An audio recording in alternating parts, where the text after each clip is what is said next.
Hi everyone, welcome to Zayan Tunes. गांव का नाम था सुंदरपुर। सुंदर नाम से ही नहीं बल्कि अपने सौंदर्य और लोगों की भल मनसाहत से भी मशहूर था। खेतों में लहलहाती फसलें, हरियाली से भरे पेड़ और तालाब के किनारे खेलने वाले बच्चे सब मिलकर उस गांव को अलग ही रूप देते थे। गांव के लोग सीधे साधे थे, दिल के साफ और एक दूसरे की मदद करने वाले। उसी गांव में शाहलाल नाम का एक आदमी रहता था। उसका काम था रोज शाम को चौपाल के पास अपने ठेले पर चिकन करी और खिले खिले चावल बेचना।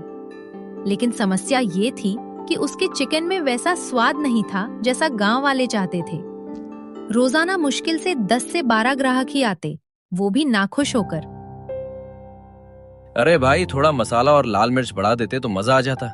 ये चिकन तो फीका लग रहा है। हाँ रे भाई, सच कहूं तो भूख लगी थी तभी खा रहे हैं, वरना स्वाद तो कुछ खास है ही नहीं।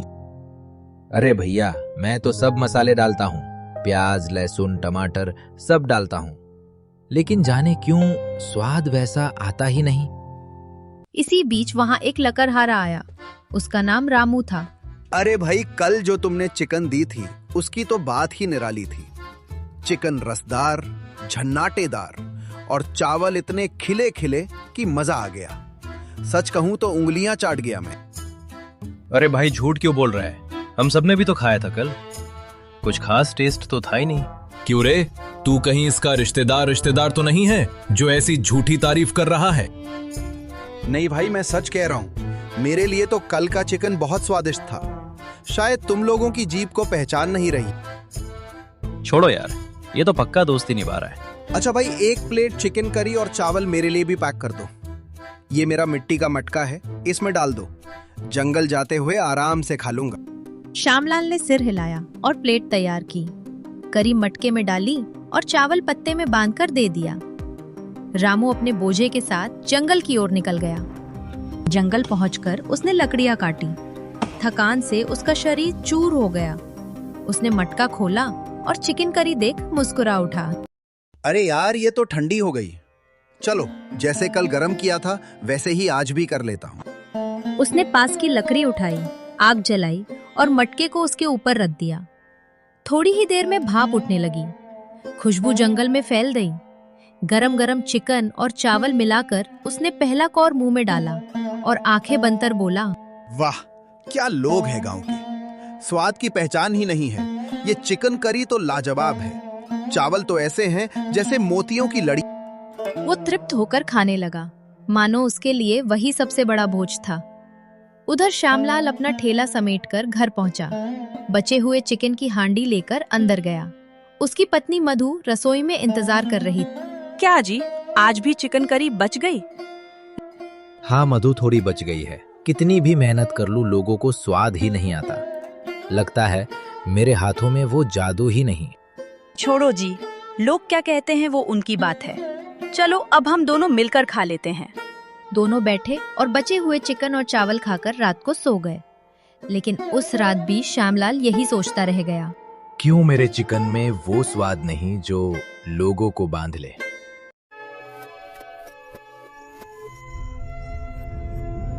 अगले दिन सुबह सुबह ही श्यामलाल उठ गया। मन में एक हल्की आशा और बहुत सारा संदेह। क्यों उसका चिकन कुछ लोगों को पसंद नहीं आता?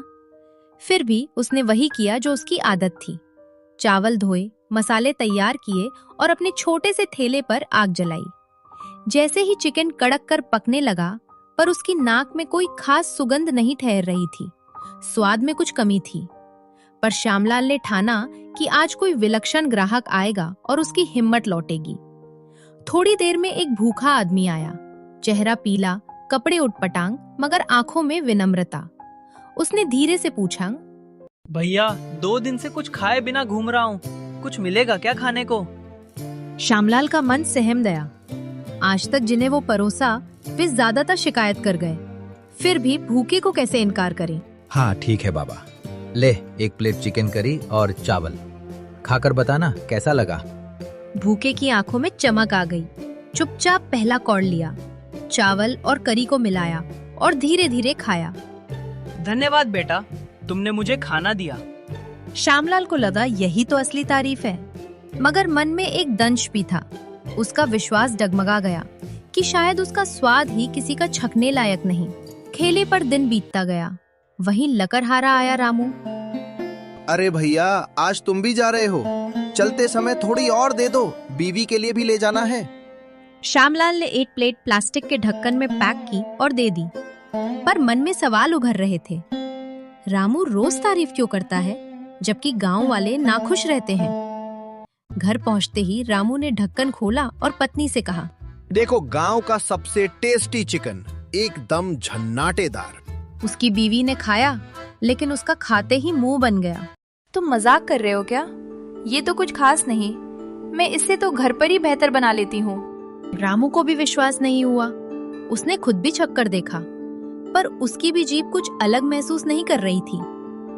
दोनों चुपचाप प्लेट वहीं रखकर बेड पर लेट गए, मन में उलझन। रात भर रामू की नींद उड़ी रही। उसने बार बार वही सवाल मन में दोहराया, कल जंगल में बैठकर मैंने वही चिकन क्यों इतना स्वादिष्ट पाया था? उसने याद किया कैसे मिट्टी के मटके के ढक्कन से उठती भाप, लकड़ी की हल्की खुशबू और अकेलेपन का सुकून मिला था। क्या यही कारण था? सुबह सुबह रामू लकड़ियां बांधने निकल पड़ा, मगर उसके दिमाग में कल रात की वही उलझन घूम रही थी। जंगल में गरम किया हुआ चिकन ही क्यों लाजवाब लगा? वही करी घर आकर क्यों फीकी हो गई? चलते चलते उसे ख्याल आया, शायद वजह चिकन नहीं, वो मिट्टी का बर्तन और लकड़ी की आंच ही है। वही तो खुशबू और स्वाद भर देती है। सोचते सोचते वो श्यामलाल के ठेले तक पहुंच गया। ठेले पर उस वक्त कोई ग्राहक नहीं था। श्यामलाल आलस से कढ़ाई हिलाता बैठा था। भाई, मुझे लगता है राज मिल गया है। जब मैं तुम्हारा चिकन जंगल में ले जाकर मिट्टी के मटके में गर्म करता हूँ और लकड़ी पर रखता हूँ, तभी उसमें स्वाद भर जाता है। अरे भैया, ये सब तुम्हारा वहम है। असलियत ये है कि मेरे हाथ में स्वाद ही नहीं है, वरना ग्राहक क्यों ना भागते आते। नहीं भाई, मैं सच कह रहा हूँ। कल शाम को भी जब मैं सीधा तुम्हारे ठेले से करी ले गया और वैसे ही खाया, तब उसमें कुछ मजा नहीं आया। पर जंगल में मिट्टी की हांडी में गरम किया तो जीभ पर जादू उतर आया। श्यामलाल ठिठक गया। क्या सचमुच ऐसा हो सकता है? हाँ बिल्कुल, लकड़ी की आंच, मिट्टी के बर्तन की खुशबू, यही तो असली स्वाद बनाते हैं। तुम कल वही मसाले डालकर देखो, बस इस बार चिकन को मिट्टी के बर्तन में पकाना, फिर देखना कमाल। श्यामलाल सोच में पड़ गया। आंखें चमक उठी, जैसे अंधेरे में अचानक दीपक जल गया हो। ठीक है भाई, अगर तेरा कहना सही निकला तो शायद मेरी किस्मत ही बदल जाए। किस्मत नहीं भाई, तेरी मेहनत और मिट्टी की खुशबू बदलेगी सब कुछ। अगली सुबह श्यामलाल ने जैसे ही आंख खोली, उसके मन में नई उमंग थी। आज वो पहला दिन था जब वो रामू के बताए तरीके को आजमाने जा रहा था। उसने ताजे मसाले पीसे, प्याज लहसुन भूनकर उसमें चिकन डाला और पूरा मिश्रण मिट्टी की बड़ी हांडी में भर दिया। फिर सावधानी से हांडी को ठेले पर रखा और चौपाल की ओर निकल पड़ा। चौराहे पर पहुंचकर उसने धीमी आंच पर चिकन पकाना शुरू किया। थोड़ी ही देर में मिट्टी की हांडी से भाप उठने लगी और चारों तरफ लाजवाब खुशबू फैल गई। हवा में एक अलग सी खुशबू घुल गई थी। श्यामलाल खुद भी चौंक गया। अरे, खुशबू तो पहले कभी नहीं आई। लगता है आज कुछ खास होने वाला है। तभी दो आदमी जो कभी कभार उससे चिकन लेते थे, उत्सुक होकर उसके पास आ पहुंचे। अरे भाई, आज तो बड़ी गजब खुशबू आ रही है। कोई नया मसाला डाला है क्या? और ये मिट्टी की हांडी, तुम कब से इसमें चिकन पकाने लगे? भाइयों, आज से ही ये नया तरीका अपनाया है। मसाले वही हैं, पर हांडी और लकड़ी की आंच का कमाल है। खाकर बताओ कैसी बनी है। दोनों ने बेसब्री से प्लेट ली और चिकन करी चावल के साथ छका। जैसे ही पहला कौर मुंह में गया, उनकी आंखें चमक उठी। अरे वाह, ये तो लाजवाब है। रसदार चिकन, मसालेदार करी और चावल, ऐसे कि दिल खुश हो गया। सच में भाई, किसने तुम्हें इतना बढ़िया तरीका सिखा दिया? हम तो तुम्हारे दीवाने हो गए।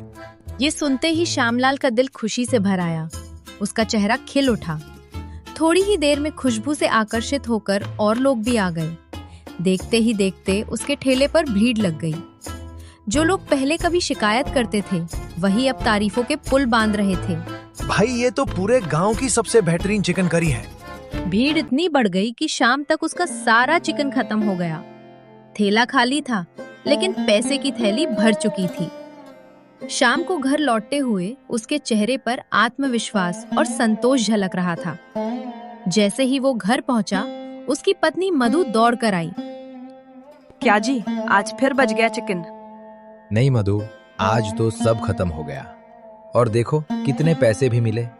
लोग तारीफ करते नहीं थक रहे थे। वाह, किसका शुक्रिया? माँ ने उस लकड़हारे का जिसने तुम्हें नया रास्ता दिखाया, या तुम्हारी मेहनत का जिसने सबको स्वाद चखाया? दोनों का। अगर रामू ना होता तो मैं हार मान चुका होता, और अगर मिट्टी की हांडी ना होती तो ये खुशबू और स्वाद दुनिया तक कैसे पहुंचता? तो अब समझ गई ना, स्वाद सिर्फ मसालों में नहीं, दिल और तरीके में भी होता है। और इस तरह श्यामलाल और मधु की जिंदगी बदल गई।